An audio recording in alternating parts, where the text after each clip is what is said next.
Fabulous with Vibs and Vicky. The ThinqShift podcast for professionals who aspire to be fabulous leaders. Those who not only succeed, but also purposefully seek to reinvent the world. Welcome to the Be Fabulous podcast. This is our series 4 special series with my fabulous person and guest here, Sean McCall. So last time we dug into this idea of from being a techie to being a business leader. And what we thought we'd do today was go a little bit deeper into that and be a bit more interactive and have a bit more fun with it. Last time we kind of set up the academics behind it. Why is it so hard, if you will, to go from the world of being a technologist to being a business leader. And this time, what we thought we'd do is I'm going to poke and prod Sean as someone who's recently been on this journey and see where it takes him. So, hello, Sean. How are you? I'm doing well. Poking and prodding, that sounds like a good start. But yeah, I'm doing well. I'm fresh off Thanksgiving holiday and happy to be back in the seat and happy to be on with you today. So Sean is pretty close to an elite athlete. So I have to ask him, when Thanksgiving comes around, what happens to your diet and nutrition? Are you like straight up regimented even through Thanksgiving, or do you call a timeout? I tend to eat really cleanly, whether it's a holiday or not. I don't know. I just feel better physically. It's not so much a performance-related thing as much as it's just a feel thing. I'm just happier and I feel better when I'm still eating pretty cleanly. So yeah, there was a lot of extra stuff, a lot of crumble and pecan pie and pumpkin pie, lots more ice cream and all that's a lot of fun. But yeah, it's funny how I don't feel as good physically, especially the next day. So I try to just I guess keep most of the that time we stuff. poison ourselves with bad food. So it's not that Yeah. surprising, I guess. Yeah, and it's fun and it's nice when it happens, but no. And then my workout routine stayed pretty stable as we had great weather in Houston, so I spent a lot of time outside and taking walks and that's great. That's pretty awesome. So Sean, sort of moving to the topic at hand, I wanna sort of probe and pick on you a little bit from the perspective of, someone who certainly was highly technical and kind of made that shift. I'm kind of curious, like, what did you think about your bosses and your managers and your clients, like who were more senior than you, if you like, who were in maybe they were VPs or SVPs or CIOs or CTOs or CFOs or whatever it may be. Like when you were that technologist, like what did you think about what they did and their relevance really to what it was you were working on? Yeah, it's an excellent question, but I think I was pretty critical of those people that they didn't know much and they didn't contribute. I think back then I guess I had the viewpoint that I was a primary constructor of the tangible things that we were on the hook to deliver, and that felt important and it felt valid, and that I was very much in the main line of what we were going to deliver. I think I just didn't appreciate the amount of orchestration and the amount of negotiation and these other important things that were happening. I think part of it was I just didn't understand it, but also a lot of it was just happening in ways that wasn't visible to me. So I just didn't have exposure to it. So yeah, looking back on it, I was probably pretty critical of those executives. And it's I guess now that I'm on the other side, there's times where when I'm engaging with the team, I feel some, or I feel the the maybe the lack of connection to some of the other things that we're doing around the people systems or around the business value or the process that augments the technology solution. All right, so tell me, give me some examples then. So you said you're on the other side of the fence now. So what do you say to these, to the younger users, if you like, the people that are in similar positions to what you were? I mean, you just mentioned that, thinking about the people systems or process systems or whatever. I mean, the superstar performer journey for a technologist is pretty much about doing cool stuff with tech, presumably. So, and that gets paid really well, right? Like, why bother learning all this other stuff that doesn't get paid as well? Yeah, it does. It's fun to on the phone, tools and the new platforms and all that stuff. And it's cool to be a pathfinder and a trailblazer in that way. Great software that people don't really use or doesn't make people's lives better is more like shelfware than useful software.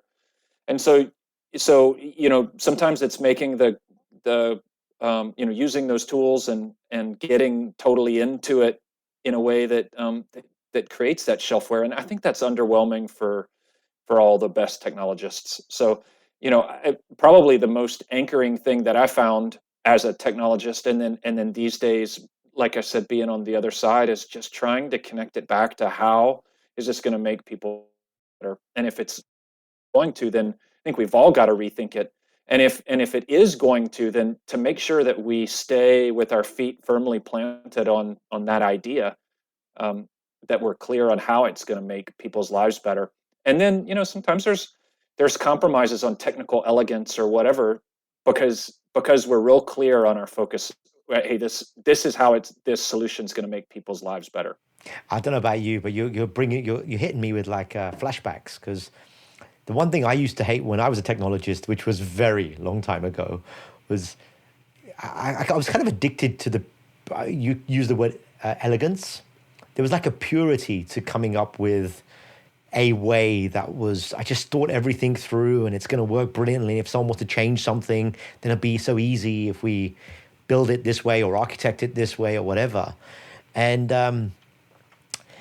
it took me a long time to realize that a lot of the extra effort and work that was required to implement that way, for statistically something that was very unlikely to occur, was somehow not worth doing. Yeah, I think that's I think that's the ugly truth of it all. It's I think part of it comes from just the fact that you go through high school and college, you get a degree. It's a very scholarly way of being. It's very theoretical and elegant, and then I think the real world of business solutions is a little bit different, and that upper level of elegance isn't as important now. I'm sure there's some workloads. There's you know uh, high frequency trading and other things where maybe that last bit of performance or elegance makes it.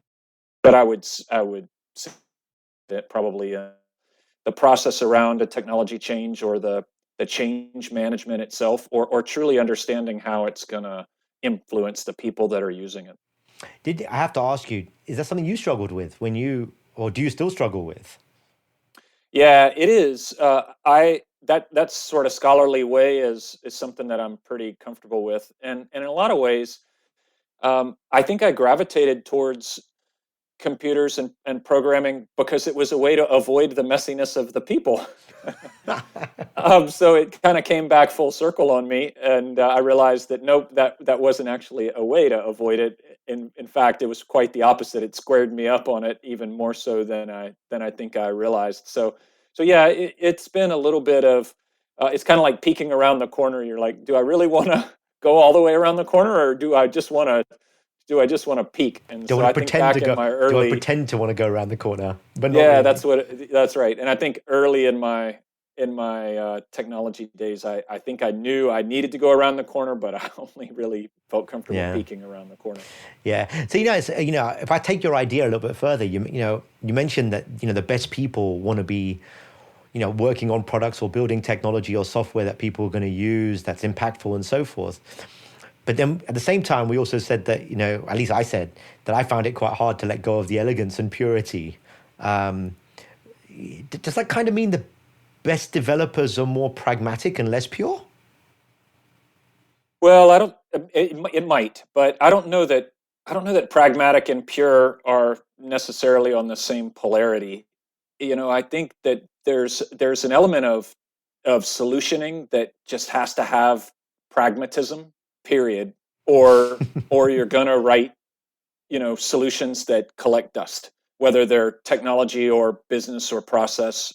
They're just not going to make the change that you want. So I don't know that pragmatism, maybe it is on a polarity, and I'm just not thinking of what the other pole is. I do think that purity is on a polarity, or it is on a continuum, and there are times where you need a very pure type solution, and there's other times where, you know, a Pareto principle of like, hey, just get it at 80% of the way and only take 20% of the time. That's really the better play in some scenarios, and I think that's part of what a great solutioner realizes is the difference in those kinds of scenarios. And I think that's something that I didn't really have as a young technologist. Yeah, yeah, I agree with that. I think back to my career, similar as well, and a lot of people I coach and work with as well. How do you help people see that? Like, how do you? I mean, because a lot of our listeners are going to be, you know, trying to figure out at some level, do they want to make that jump? Are they really happy being technologists and doing whatever it is that they're doing? Maybe they're thinking about going contracting or set up their own single shingle. And I mean, it is pretty attractive, right? I mean, you don't have a boss to worry about. You get to do the work you want to do. You can avoid those pesky people after you've sold your initial contract. And but it is also I don't know, constraining as well. Yeah. I'm kind of curious to your reaction on that. How do you coach and mentor people through that? I find that to be really difficult, and I think it's because I look back on myself in my early technologist days, and I was probably fairly stubborn and resistant, and it took me, I think, making some painful mistakes before I really was willing to pay attention. So I think as I'm coaching others, I think probably the main thing that I try to not do is I try to not tell them, you know, what they can expect, and I try to build some contingency into it, so that as they bump into the parts that where the learning comes from, that we've got some contingency around that, so that the learning comes from their experience, not from something that I've said to them. And I think that's partly just because, like, this was said to me lots of times when I was in those younger days. It just didn't really land with me. And I think, as I said before, I was a little bit dismissive of it, thinking that kind of I was at the center of what was most important about the solution. And I've just come to learn, just through an expanded understanding of what it takes to get solutions done in business, that there's a lot more to it than that. So I think you just got to make space for people to learn through doing. And there's a phrase that I tend or learn through screwing up. Well, I mean, what's the difference? I think there's a phrase that very much stands at the top of my head, which is, don't waste the pain. Like, you're going to bump into painful situations along the way, but those painful situations are telling you something. And so what's that thing that they're telling you? And as long as you're open to that, then it really is learn by doing, and learn by screwing up is kind of the same thing. Yeah, I'm a big fan of that. I actually think that our brains are very good at retaining and connecting memories to either very pleasurable things or very painful things. And in the professional sense, screwing up is a wonderful teacher, and maybe we need to figure out how to. We talk a lot about creating safety and supportive environments. And I think there's like with everything, you can almost go too far. If you create too safe and too supportive an environments, you might not be creating those moments of suffering that are required for deep learning. I don't mean technology deep learning. I mean in the lowercase deep learning way. Absolutely. I mean, there's learning that comes from being brave enough to try. I think there's times where safety overreaches into making it comfortable, and that's probably where it goes too far. I know you've had Bruce Ballengee on before, and this is an area that I've heard him talk a lot about, that that safety and comfortable are not necessarily synonyms in the context that we're using them. It really is all about bravery, and I thought that was a great way to think about it, to kind of help separate it all out, and to make space, as a facilitator or an enabler, to make some space for the failure, because that's where the learning comes from. Yeah. Yeah, when you're, I'm curious, because you're working around lots of technologists most of the time. Are you able to even estimate a percentage of how many people you think choose to take that leap towards leadership, and then the ones who choose not to, if you will? Is it 1 in 5, 1 in 10, 1 in 100? I'm really curious. I don't. I let me see if I can find my way to that answer, because that's a really good question. Not one that I've thought about before. I think that there's a couple groups. There's the willing leaders. So they're the people that I think want to go there, and they're trying to figure out how do I grow to this leader of greater influence. And then there's, I think, the reluctant leaders. They're the ones that are in transition, but maybe a little bit reluctantly, as that are sort of maybe defiant is the word that's coming to mind, but maybe there's a better word. Maybe it's just resistant, because there's reluctant, like I'm still going to go, but I'm maybe not thrilled about it. But then there's the resistant, like, hey, I'm not going to go. I'm staying here. And honestly, I think that those are three groups, and they might be like one third, one third, and one third. Um, I think it depends on the type of profile that you tend to recruit for. Certainly for us, for Pariveda, we recruit a pretty stout computer science and MIS type background traditionally, and so that puts us into, I think, a pretty even split of a third, a third, a third. That's okay. All right. So that's just really cool. I'm a big fan of rules of three. So you've said there's a category of people that maybe are willing techies. Let's call it willing techies to future leadership. Then you've got reluctant leaders, and then you've got resistant leaders. Is basically what you said. So okay, and do you think do people hop around in your experience, or does willing always stay willing, and reluctant always stay reluctant, and resistant always stay resistant? Yeah, I think there probably is some movement. They're not massive waves. There's like a couple people that might hop over to an adjacent group, but I think that's probably a small subset. Not aimed at birth or something, but that, yeah, I think generally people tend to stay in roughly the same group. There's some life experiences that change how you look at it, but I think that largely people stay, I think. What do you suppose that does to people's? I think what can also happen, particularly in technology, and particularly when you're.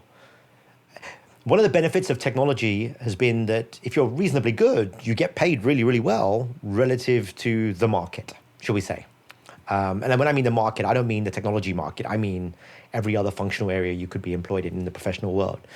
And so does that not create a disincentive almost to get out of technology, or reduce your hands-on technical skills because those other things don't seem as lucrative or potentially lucrative as what you've been doing thus far? Yeah, I think the lucrative word might be the key word, because over time, maybe one of the things that happens, in sort of the mid-cycle of people's lives, like around the time that they've got spouses and cars and kids in elementary school and junior high school and stuff like that, is I think that your value system shifts around that time. And one one vector that someone could really optimize for is earnings. Another vector could be for influence. Another vector could be um, for self development or something like that. And I think for me, what I realized is that my influence was limited as a technologist, and I wanted to optimize for a greater influence. And I knew that I had. It became apparent to me that, because I think I was probably in that middle group of being somewhat of a reluctant leader. I wasn't resistant to it, but I wasn't trying to, you know, uh, ask for a seat at the table of leadership as a willing leader necessarily at the Yeah, beginning. you're So I reacting think, to requests rather than like reaching out and grabbing them with both arms. yeah, that's right. That's right. And so I think as a reluctant leader, I think eventually what I realized is that to reach my career goals of driving more influence, I was going to need to change the scope with which I was working. And so it was really that motivation that led me to make the difficult changes that I needed to make, and cross into to go all the way around the corner, to continue the metaphor we talked about earlier. Like, I needed to just go ahead and fully embrace it. And that helped me a lot. But I think before you get there, before you get to that realization, I think it's hard to know really what to do. You tend to stay where you are. Yeah. Taking that idea of these, willing, reluctant, resistant again, I would think that, and I'm kind of doing this off the top of my head right now, but I'm curious to see how you react. My guess is those who are willing and make that transition probably actually increase their longevity of income over time.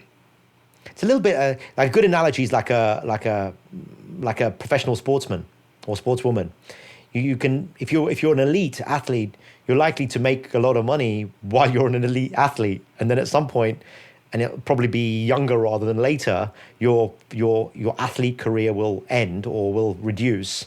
And maybe you'll stay in the sport, but your responsibility changes to, whatever it be, coaching or owning a team if you're really successful or whatever. And I think that if you're in that willing group, you're probably looking at maximizing your income over a longer period of time. Because the one thing nice about leadership roles, particularly with a technology foundation, is, you can earn quite a lot of money into your 40s and 50s as well, and in your 60s as well. Whereas my guess is that if you were resistant and you held your technology skills in the highest regard, by the time you get to 55 or 60, you're probably not picking up the latest framework as quickly as you were when you were 25, 26, or 28. That'd be my guess. Well, I love the thought track. I think the most rare combo are people that do both. They were a great player and they're a great leader. Well, and that would make them fabulous. Yeah, I think we're seeing waves of this. Like even in the English Premier League, was my son is a Tottenham Hotspur fan, was watching the game against Chelsea this weekend, and I just have a lot of appreciation for the respect that he was a great player and also a great leader, and it's that combo of being both that I think is so rare. We see a lot of great players, and player I think can be used as a technologist as well, because you're sort of playing just in that domain when you're working as a software programmer or what have you. So I think player is kind of a pretty useful generic word. But I think we see some players that were great at playing, but can't necessarily translate that into ways that other people can play well like they did. And then there's other leaders that understand structure and motivation and value and all this stuff, but they weren't necessarily great players themselves. I think the wonderful combo and the rare combo are players who are great leaders and they understand both sides. So I guess the shout out to our listeners would be, if you're thinking about making that transition, or you're being nudged or pushed, or your company wants you to take on more responsibilities, then it's a good question to ask yourself: are you really doing this willingly? Is it something you're striving for, you're reaching for, you want to do it? Maybe you're a little bit bored of what you've been doing from a like I'm scared of looking at my screen for 16 hours a day, deciphering and debugging and whatever it is that you're doing. Am I reluctantly taking additional stuff on because I'm being a good corporate citizen and I kind of see that I should be doing stuff like that, but don't really enjoy it, don't really like it, don't really know if I'll be any good at it, and I'm letting go of something that maybe I'm letting go of some of my content power, and maybe that's a little bit uncomfortable. Or if I'm like, hell no, I really don't want to do that, how do I convince my organization that they should let me carry on doing whatever it is that I'm doing now and just keep paying me more every year? I think that's pretty much how it nets out in your model. Yeah, I think so. But one of the things we talked about, and it seems like it was 10 years ago, but I think the opportunity really where you feel resistant or reluctant is to ask some curious questions to see if there's something that you do value that you would be willing to prioritize. And therefore, if you do, then it's not a game of like, the boss says, and so you must do. It becomes this common vision that you share with the organization or with your team, and you are motivated and willing to do so because you've taken the time to identify the thing that you really value. And I think in my experience, what I realized is that I valued some things that I didn't realize that I valued at the beginning. And so that it was really through that new insight that I was motivated to pursue some paths in addition to what I was already doing. And so I think that's the game, is to try to find that stuff through a set of curious questions. Yeah, I agree. Curious questions. I think that gets into psychology, gets into a little bit of depth. I also like to call those investigative questions, because it can take quite a lot to say, what do I really want that I'm prepared to endure for, so that I would do this willingly rather than reluctantly. And it's this, you relate to this. It's got nothing to do with being a techie, but I actually have another coaching client. He's done some podcasts with us, Will Harrington, and I've been toying with this idea. You relate to this because you're an athlete as well. He's an athlete too, and I've been toying with this idea of doing a marathon, and I really want to do a marathon. Well, let me phrase that. I say I want to do a marathon because I like the idea of how it sits and lands. On the other hand, that's a lot of hard work. Running a marathon is hard work if you've never run one before. And it was really interesting because I was coaching him on, he's stepping up into a sort of a senior vice president type of role in his organization. And I ended up, he's done ultra marathons and all sorts of marathons and whatever. And he started using exactly the same techniques I was using on him to help him step up. And he said, well, okay, so let's now apply that to your marathon running. And to be fair, he made me go back and say, okay, the question that he really said was, what would make you want to do that above everything else? I got a lot of things on my plate. So to want to do anything above and beyond anything else, that took me about 2 weeks of sort of self-reflection. And it boiled down to a no regret life. I really hate the idea of going to my grave and knowing that I could have run a marathon and didn't. And that makes it number one for me. But yeah, I use that because I want to share a little bit of a story to make that real. Like, anyone who's listening to this, if you're resistant, reluctant, there's so much goodness by willingly engaging leadership, because the universe of opportunities that presents itself is so huge, but you can't see them when you're in your little you just can't see them. They're opaque to you. And if you can allow yourself just a little bit of self-reflective time, indulgence, if you will, you might learn something about what would make that not only worthwhile, but something you would actually endure for. And once you get to the place where you'd endure for something, then it's very hard to fail. People don't realize that it's super hard to fail when you know that's what you really want to do. The willpower levels go up massively. So, yeah. So many good words in that story. I love that story. You were saying, what you're willing to endure. I think that's a hard question for a lot of people to answer. It certainly was for me at various stages in my life. But I found it was easier to answer the question of what might you regret. And so I think that that type of curious question, I think, can lead you to more of an insight around, well, what do you value? What are you willing to do? And is that amount of prep or pain or preparation, is that worth it? Does that get you where you want to go? And I think that it's going down the lines of what might you regret, even though that's a little bit painful sometimes to talk about. It often can open the door to an insight that can make a big difference.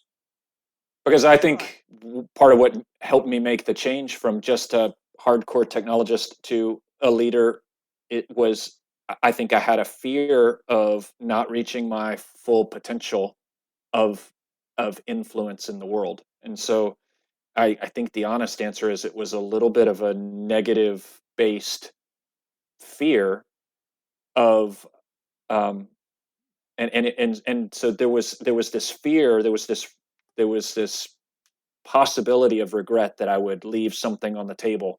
And so even though it was uncomfortable, there was motivation to try. And so I think that's one of the reasons why, it's some of the negative emotions are aren't maybe the place that we like to go, but they're real powerful, and a lot of times they open up new things that we haven't considered before.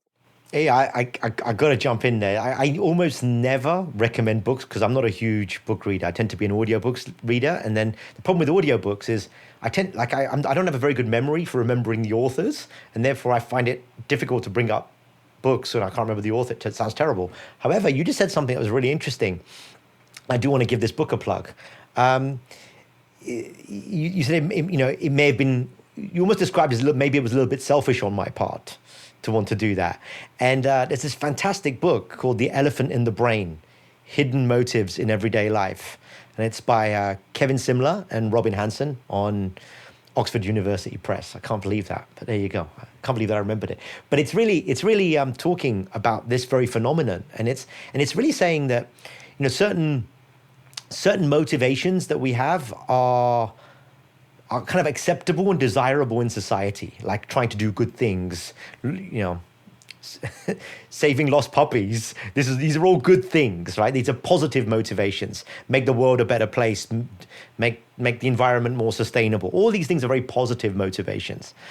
And the basic idea behind this elephant in the brain is that that's okay, and we all have positive motivations, but it doesn't mean that we don't have these kind of elephant motivations. And what he's really getting at are the negative stuff, or the things that are, well, I just want that because I want to earn $50,000 more in the next quarter or next year or whatever it is. Or, no, I really am that vain and I really do want to look that good. And therefore I really do want to do it. But whatever it is, the idea is that there is almost always an inverse kind of dark side, if you like, to our motivations, as opposed to our positive ones, and we can use either of them equally. And one doesn't make us, like, listening to our negative motivations, if you like, or elephant motivations, to use their language, is not it's not wrong. It's not wrong if it helps you do something that you wouldn't have done otherwise, that is inherently positive. And so. And in fact, you talked about Bruce earlier. When we had him on the podcast, I mean, I was like super impressed that he opened up the way he did, because Bruce is a big brain, as you and I both know, and he described how for someone who's very, very positive about what he's trying to do in the world, it's unbelievable. And then he openly acknowledged that at the end, I'm just angry. I'm angry that the world is like that. I'm angry it's this way. I don't want it to be that way. And that just makes me angry, and that gives me the fuel and the motivation to keep going. So, yeah, thank you for giving me that entry point. I wasn't expecting it. And if you haven't read it, seriously, Sean, good book. Yeah, I haven't read it, but I like the idea. I'd like to pick it up. I think in a company like yours as well, really relevant, because it's almost like culturally unacceptable to talk about anything that might be perceived as slightly selfish. Yeah, it certainly can be. The fact is that it's the oxygen mask. We got to get the oxygen mask on ourselves before we put it on other people. Otherwise, we can't make the decisions that we need to make. We've got to have oxygen to our brains as well. And I think that you can ask parents and leaders all over. Okay, the oxygen masks drop out of the above compartment. Who do you put it on first? And it just seems like 9 out of 10 are going to say, I put it on the kids, or I put it on the team, or I put it on the others, because I think there's this like altruism and servant leadership and these pieces that sort of dominate the way we think, and I think it comes from a good place. But the fact is that we've got to take care of ourselves as a leader. We've got to get the oxygen mask on ourselves, and we've got to do that because we hold the roles of making the decisions, of reading the situation and guiding the team through the crisis. And if we're putting the mask on everybody else and we're last, I just think that there's a chance that we're missing the oxygen that's needed to make the right choice and to help lead the team through. And so there, I think a big part of this is just like making peace with that.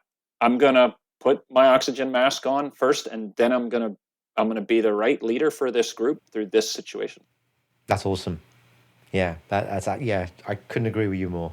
And it's often neglected, and it's often why we see so much burnout, particularly with what I call self-insecure, or people who lack self-security, and they're in leadership positions, often for the first time, and they haven't really found that equilibrium for themselves. And so it's very easy to try to be living up to someone else's expectations, and you're not really sure you know what you're doing, even though it seems like everything's clear, but it's not really clear. Yeah. That can be quite a confusing and awkward place to be in. Yeah, absolutely. And you said a key word for me, selfish. I think there's, when I look at the oxygen mask, it doesn't seem selfish to me to put it on first. It does seem self-sustaining, and it seems self-supporting. And so, maybe part of this is just that, like, we need to expand our vocabulary around that concept of, like, what's selfish, like what's good for me that leads to goodness for everybody else, or what's good for me that leads to only goodness for me. And I think just building some language around that can help us understand where we land as a leader and how it impacts the people around us. I want to pull us back to technology land for a second. How do you think the technology leadership landscape is going to be changing over the next 2, 3, 4, 5 years? Well, it's changed a lot in the last 2 or 3, 4, 5 years with a lot of technology disruptions. We're seeing a different type of leader with some of the Silicon Valley disruptions and stuff like that. So I think more of the disruption wave is probably coming. As we've seen Zoom and Uber and other big plays really disrupt. Airbnb really disrupt sort of brick and mortar and old school technology. Like, I think you could think of technology as just bits and bytes, and then I think you could look at technology as, like, hey, a building in downtown with office space and with hotels is technology because it creates an environment such that people can do what they want to do, similarly to how technology changes that. So I think the technology shifts and the innovation cycles are faster, and the folks asking curious questions are going to be the ones that find the new pathways to value. So I think the speed is picking up, and because of that, I think the new leaders that emerge are going to be ones that can make quick, decisive action and have a clear vision and are willing to say no to the stuff that doesn't align to that vision. When I think about what you just said, particularly early on in one's career as a technologist, things are pretty binary, right? They work or they don't work. You get the expected results or you don't get the expected results. The damn thing compiles or it doesn't compile. It's pretty binary. Now, I'm curious to your reaction on this. I think people get used to that. Like, there's a comfortness, to use that word, or a safety, if you like, that comes with the definitiveness of knowing that's right, that's wrong, that worked, that didn't work. And then so problem solving starts looking like yes, no, works, doesn't work, very binary. I think that when you're in the world you're in now, you've sort of transitioned to that kind of leadership world. I mean, there is no yes, no, right, wrong. It's more measured in terms of the proportionality of how much good was that answer, how much bad was that answer, how much indifferent was that answer, and therefore in this situation was that appropriate. It's almost like quantum states rather than binary states. I'm really curious because I think that's one of the hardest shifts. Like, when working with techies, I think that's one of the hardest things because they get used to the idea of things being binary clear. And I mean, humans just are never going to be binary clear. They're complex creatures. And I want to know if my way of approaching that has really been have them look at the problem domain as something infinitely more complicated, which is worth solving, because why would you not want to solve a more complicated Rubik's Cube if that's what turns you on? which for most techies, they love problem solving and puzzle solving. But I'm curious as to if you've used any other techniques to help people with that, really that transition to comfort with ambiguity. Yeah, it is comfort with ambiguity. And it's also moving up into complex problem spaces as well. Managing that complexity becomes a series of chunking things down into smaller problems and solving those smaller problems. You still need to be able to glue them all together and integrate them into something larger. But yeah, there's for complex problems that there aren't right solutions, and I think that shift is something that is really uncomfortable for someone who's used to finding right answers. The problem is that right answers really only exist for small or simple problems, and I think that as you get through, it's not that you exhaust the set of simple problems, but I think that over time you realize that there's bigger problems you could try to solve. It's just that those problems aren't solvable in the same way that small or simple problems are, and that's a that's a maturity. That's a shift in mindset and a shift in approach. And a lot of times, it's not taught. It's just you kind of get in there and you clumsily stub your toe and break things and bang around in the dark, and then you start figuring out that there's a different approach that's needed. Doesn't have to be that way. I think that's part of what's fun to talk about and to try to teach, is just that there's different ways to manage the complexity. Okay, so we're coming to the end of this episode, Sean. So I'm gonna ask you, what questions, you've talked about curious questions and asking the right questions. What questions would you ask? You've got three, okay? What questions would you ask to help someone determine if, or encourage or influence someone to be in that willingness camp rather than that resistant or reluctant camp? Or even if it just helps them figure out which one they're really in. That is a very good question. I think the thing that comes to the top for me is trying to understand what you believe in. So I think the question is, what matters the most to you at the end of the day? And if it's hard to get to that, then where I like to go is talk about your favorite projects, and then what made them great, and then to use that as a pathway to try to figure out what you value and what gives you energy. I think there's a line of questioning along that vector of to try to uncover, what do you value, because that's different for everybody, and that's part of what makes the world a beautiful place, is that everybody's different in that way, and there's different ways that people create value, and a different place for everybody to be. I think that's probably the number one question. I think from there, probably the follow-up question is, what do you need to be successful?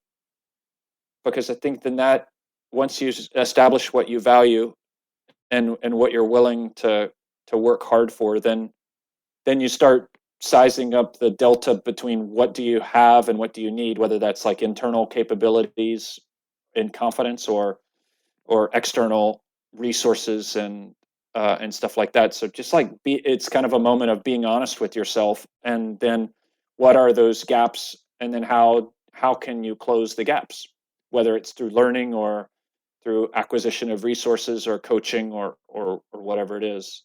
Whereas then I think whether you've got a path that's reachable and sustainable, or something that's just a dream. And then I don't know. I wish I had something real clever for a third question. I think for me, I tend to adapt as a leader, and so maybe in some ways my third question is like this placeholder of, I don't know what goes here, but try to find it by really listening and being present with who you're with, and let the conversation drive that third question, because there's likely something else that's in there that hasn't been uncovered. Maybe it's like what's in your way, or something like that. But feel like I'm floundering around a little bit, but I think I do tend to leave a little bit of open space so that I can try to adapt and respond to what the person's telling me in that moment. Yeah, that's awesome. But my third one, I use one and two quite a bit as well. In those streams, my third one tends to be what brings you joy, and that tends to open up a completely different line of thinking because people often compartmentalize. Very few people look at their, particularly earlier on in their careers, tend to look at things in a holistic way. Like, this is just me as a journey person going through the journey of life. They tend to look at it as, me at work and me at home and me with my family and that kind of thing. And so I tend to go with what brings you joy. I like it. So maybe as a suggestion for your number three. I got to say, okay, so we can't really close on that. I want to end on something more positive. So in your words, is it worth it? I mean, you're someone who's made that transition. Do you wish you were still back there, like architecting technology solutions, or where are you now? Like, was it worth it for you? And how would you articulate the promised land, if you like, or the upside to someone that you were coaching or working with? It is. It has been worth it. It is worth it. And I think what makes it worth it for me is that when I think about the value that I'm creating, I see the people that I'm influencing, and that makes it tangible for me. I don't think very much about the technology solution. I don't think about the awesome routine that I built and how that integrated into this context. It really has been about the people, and I think the thing that's happening for me now is that some of the folks that I've had the pleasure of working with, they're now teaching a generation behind them in the same way, and seeing them embrace that same type of learning mindset and growth mindset, willingness to try and stuff like that has really been a joy, because see them, it in a lot of ways just like paying it forward, and